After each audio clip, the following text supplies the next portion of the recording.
I want to introduce you to all the books I've ever written. So the very first one came out in 1990 called The Now and Zen Epicure, Gourmet Cuisine for the Enlightened Palate. It's out of print now. Oh, look at me with my permanent hairstyle there and more fancy appetizer. This was my first cookbook, trying to make elevated vegan cuisine, you know, something that was just not really available in terms of cookbooks at the time. So I wrote this book actually in Japanese originally. When I was living in Japan and had gone vegan. It was a culmination of Friday night dinner parties that I had religiously, inviting all kinds of people, where I would try to make a 12-course dinner every Friday night. And that was really the beginning of me just testing recipes, coming up with new ideas. And I wanted to prove that elevated vegan food was possible, because at the time, vegan sort of meant macrobiotic, just sort of brown rice and, I don't know, vegetables, kind of boring stuff. I approached the publisher. It was a small publisher, book publishing company. I just sent them a letter, and I was shocked when they wrote back like 2 weeks later and said, "We'd love to publish your book." This was my first cheese recipe. It was called tofu cheese, and then I made a boursin out of it, out of the fermented tofu. So this was my very first attempt at actually fermentation. And then of course I took it much further. So I was also involved in the photo process. I went to my publisher. I made all the food. I did all the styling for it. This was a gâteau de crêpe. The idea was based on a Julia Child recipe, but I changed it up with the different fillings, and I was just enamored with everything French. So crepes and pâtés and brie-en croûte and all that kind of stuff. The unturkey was first featured in this cookbook as well. The recipe I least like in this book is this Mediterranean pasta salad. My publisher said, well, every cookbook has to have a pasta salad, which was probably true at the time. So I concocted this pasta salad featuring my marinated tofu feta. It's fine, but you know, hey, it's pasta salad, so. The second cookbook I wrote was about Japanese food. So this is called Japanese Cooking, Contemporary and Traditional, Simple, Delicious, and Vegan. It's still available online, like on Amazon or things, whereas my first one is now out of print. And it's just a very easy to use cookbook. Japanese food is incredibly easy to make. Uses only a handful of ingredients for every recipe. This is just a really fun, easy one to start out with, and it has everything from traditional dishes like, you know, how to cook sushi rice or different types of rice dishes, as well as different soups. Here's a clear soup with chrysanthemum leaves. That's very traditional, using something called shungiku in Japanese.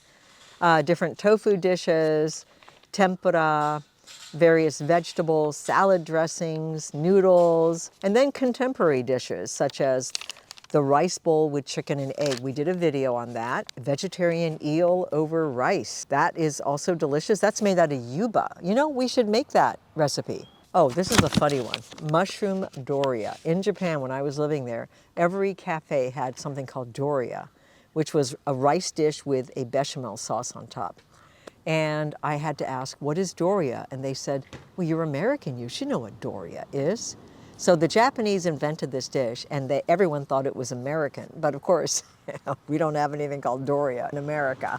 Introducing my third cookbook. This is actually a revamped version of my very first cookbook, The Now and Zen Epicure. This is the new Now and Zen Epicure, and notice the new hairstyle. So this was written about 10 years later, and I had gotten married, so there's an appendage there. I'm now just going by Miyoko, by the way. I'm now divorced.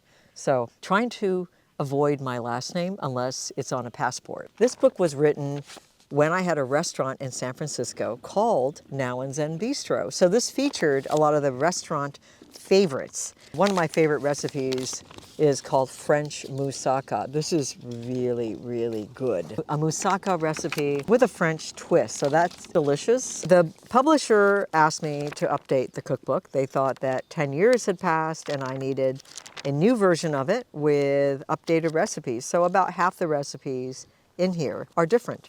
And as far as I know, it's still available. So it was another 10 years before I wrote another cookbook. During that period, I was raising a family. I was doing other things, running a company that was making meat alternatives, etc.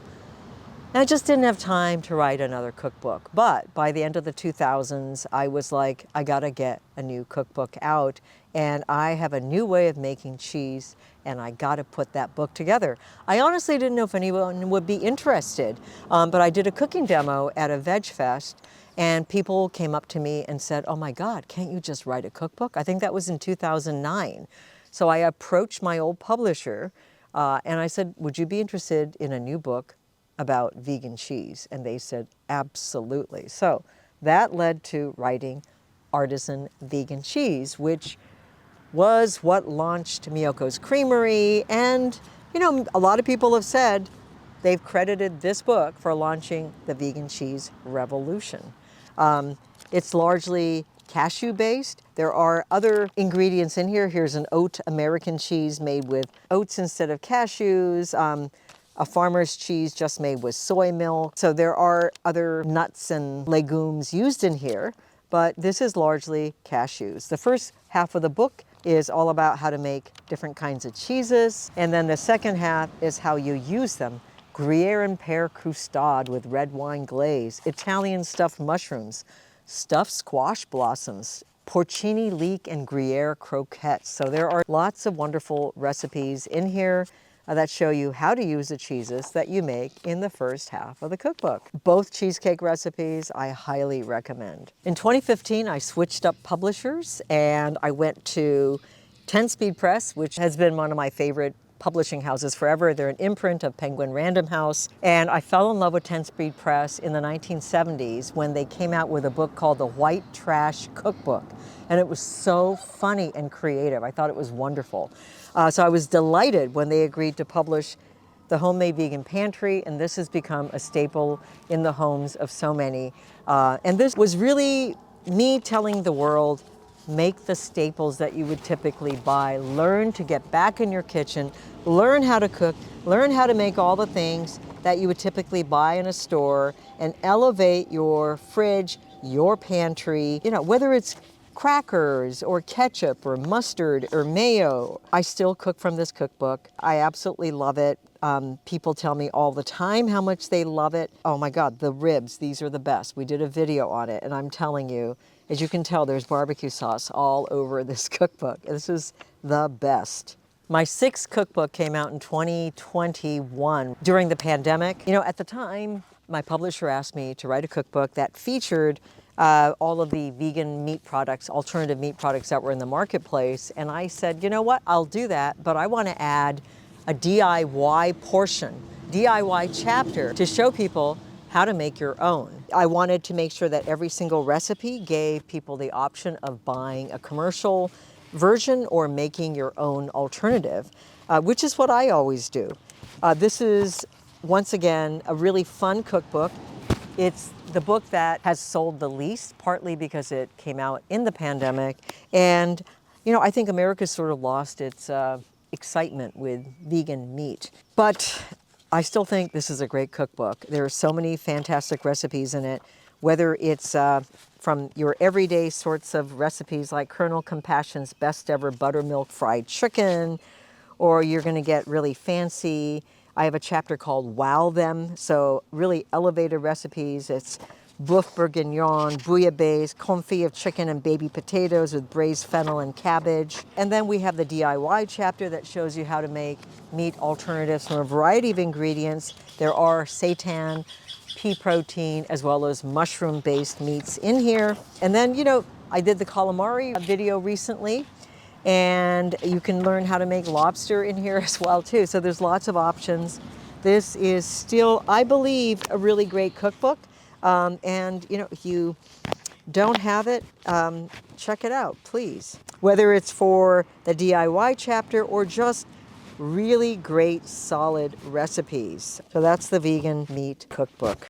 My latest cookbook is the one that I've been talking to everyone about, the Vegan Creamery. Same publisher, 10 Speed Press, imprint of Penguin Random House, and I am so proud of this book because this is where I unleashed a new technology, new ways of making cheese, sour cream, butter from a variety of plant milks. Unlike Artisan vegan cheese, which relied a lot on cashews, this book just explores a whole range of ingredients that can bring luscious, creamy, dairy-like concoctions into your home. So this and the Vegan Pantry are the books that I'm probably the most proud of. So this book, you know, while I was running Miyoko's Creamery, you get to a point where you're no longer being creative because you're just running a business. And that is exactly what happened. After I was removed from Miyoko's and you know, was trying to figure out what am I going to do with my life, I got back on the bench and started experimenting. So for me, the writing of this book, getting back on the bench, focusing on recipes, on ideas, on how to put my creativity back into food was a very therapeutic period of my life. And so I'm very proud of this book because this helped me get out of that sort of, I don't know, that capitalist world back into the creative world from which I originally came. All right, so these are my 7 cookbooks going all the way back to 1990. So it's been a long time. One of them is out of print, the Now and Zen Epicure. The others should still be in print wherever books are sold. I love bookshop.org because they give back to independent booksellers, but wherever books are sold, these should all be available. So let me know which of these you have and tell me what your experiences are with them.